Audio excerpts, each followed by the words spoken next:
A gente está lá na unidade 7 já, né? Quarto bimestre. E eu vou direto para a página 229 para o conteúdo gramatical, frase, oração e vou falar um pouquinho de período, tá?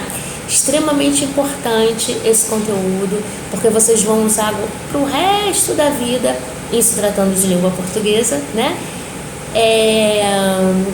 Na classificação, futuramente vocês vão classificar as orações em coordenadas, subordinadas e todas as subdivisões aí que a gente tem, e é muito, muito importante que vocês dominem esse conceito que a gente vai ver agora, tá bom?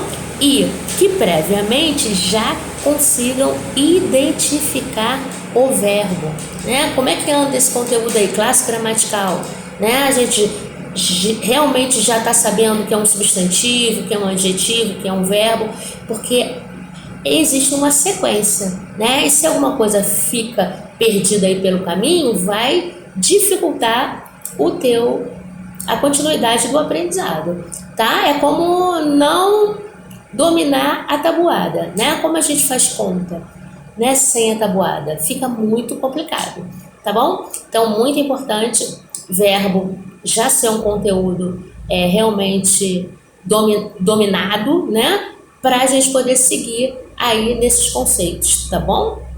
E a gente começa pela frase, né? Conceito de frase. O que seria frase? Frase é todo enunciado que tenha sentido completo. O que é isso, sentido completo?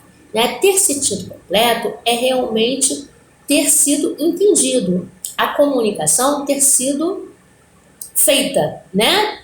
Então, eu costumo dizer que o enunciado é todo enunciado.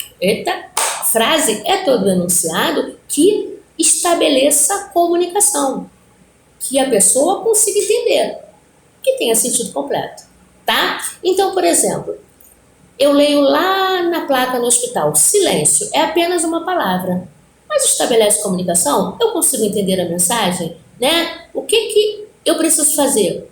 Não emitir nenhum som, né? Silêncio. Então, bate com o conceito de frase? Sim. Frase não é todo enunciado que tenha sentido completo, que estabeleça a comunicação? Sim. Então, simplesmente, silêncio é frase, tá? Então, silêncio nesse local. Eu não tenho verbo, né? Mas é frase? Sim. Eu não disse que para ser frase precisa ter verbo. Eu disse que para ser frase precisa ter sentido completo. É preciso que se estabeleça a comunicação, o que se quer dizer. Ok? Isso é frase. Mas eu tenho também a frase constituída em torno de um verbo. Aí essa não é simplesmente frase, né? É frase verbal, tá? Se eu tenho verbo, né? Se o enunciado é estruturado em torno de um verbo, aí eu tenho frase verbal. E aquelas anteriores, silêncio, silêncio nesse local, frase também, mas frase nominal, tá? Geralmente nos títulos a gente consegue detectar muitas frases nominais. Por quê? Porque a comunicação é direta, né? Resume, condensa, né? Títulos de livros, tá? A gente encontra muita frase nominal, frases sem verbo, tá? Então, quando eu digo assim, ó, chove forte no Rio de Janeiro, aí eu já tenho uma frase do tipo verbal, tá? Chover, chove, o verbo chover, né? Forte no Rio de Janeiro, então eu tenho aí frase também do tipo verbal, tá? E quando eu tenho verbo, eu também chamo essa frase verbal, né? Tem verbo, é frase verbal, eu também chamo de oração. Então, oração e frase verbal são nomenclaturas sinônimas? Sim, tá? Oração estruturada é a frase estruturada em torno de um verbo, assim como a frase verbal, tá? Então, são sinônimos. Tranquilo? Muito bem. Aí a gente vai falar, eu quero uma oração ou uma frase verbal que tenha locução para eu poder entender que às vezes é um verbo e pode ser que apareça uma locução. São dois verbos né, que expressam uma só ação. Por exemplo, está chovendo forte no Rio de Janeiro. Está chovendo, verbo auxiliar, verbo principal, locução tem valor de um verbo só. Também, oração ou frase verbal. Tá tranquilo? Está chovendo no Rio de Janeiro, frase verbal ou oração. Chove forte no Rio de Janeiro, frase verbal ou oração. E que chuva? Que chuva? Isso é frase? É. Você não entendeu o que eu tô querendo dizer? Eu tô admirada com a chuva. Que chuva? Tem verbo aí? Mas é frase? É, porque tem sentido completo. Só que tipo de frase é essa? Nominal. Tá bom? Frase nominal, não tem verbo. Frase verbal ou oração, tem verbo. Muito bem. Ou locução verbal. Tá bom? Então vamos lá.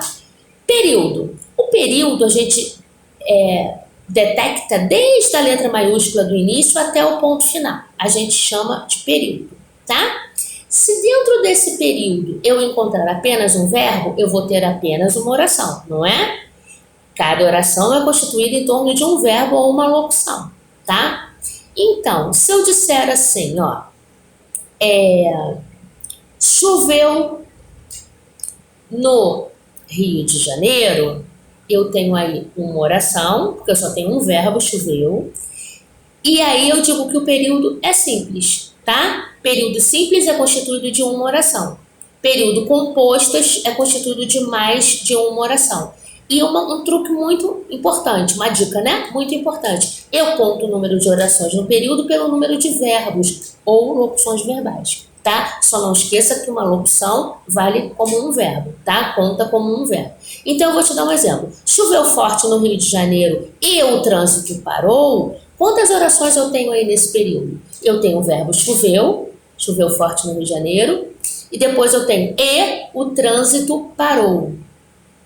Eu tenho o verbo parar, né? Parou, né? Então eu tenho dois verbos nesse período. Se eu tenho dois verbos, eu tenho duas orações. Se eu tenho duas orações em um período, novamente, período vai da letra maiúscula do início até o ponto final, tá? Se eu tenho dois verbos nesse período, eu tenho duas orações. Se eu tenho duas orações, eu tenho um período de que tipo? Composto, tá? Agora, se eu tivesse somente choveu forte no Rio de Janeiro, eu tenho aí um verbo só, uma oração só e período simples, tá? Eu acho que deu para entender. Eu acho, né? Então, vamos lá. Vocês vão fazer a 229, a 230 e a 231. Mas calma aí, tá? Calma aí que eu vou falar rapidinho. Tem outra classificação aí para as frases. Essas vocês já conhecem, tá? Então, é de acordo, né, com a pontuação, né? Que tipo de frase eu tenho, ou com sentido. Vamos lá? Com sentido ou com a pontuação? Vamos ver. Eu tenho frase do tipo afirmativa, aquela que tem um ponto final, né? Não, perdão. Essa frase eu digo que ela é afirmativa mesmo, perdão, confundi. Afirmativa, aquela que tem um ponto final. Eu tenho a negativa, né? Ela também tem um ponto final, mas ela tem alguma partícula de negação. Ela tem nunca, não, jamais, tá? Que indique essa ideia de oposição, de negação, tá? Então, afirmativa com ponto final, a negativa com ponto final, mas com uma partículazinha de negação que eu tenho que detectar essa ideia na frase, tá? A tipo interrogativa com um ponto de interrogação, as perguntas, e a exclamativa também que tem o ponto para indicar que é o ponto de exclamação. Na modalidade oral, a gente tem o tom, né, para fazer isso, o tom que a gente dá, tá? Mas na modalidade escrita, a gente tem a pontuação. E ainda tem uma última, a imperativa, né, que está estruturada em torno de um verbo no imperativo. Imperativo, o modo das ordens, né, dos conselhos, das sugestões, dos apelos, tá? Então eu tenho ainda no campo da ideia e da pontuação afirmativa, negativa, exclamativa, interrogativa e a imperativa, tá? Vocês vão ter que fazer essa classificação na 230. tá bom? Então vai lá, da 229 a 231, tá? Agora vou gravar a correção com vocês, mas eu posto o vídeo depois, tá bom? Mete bronca.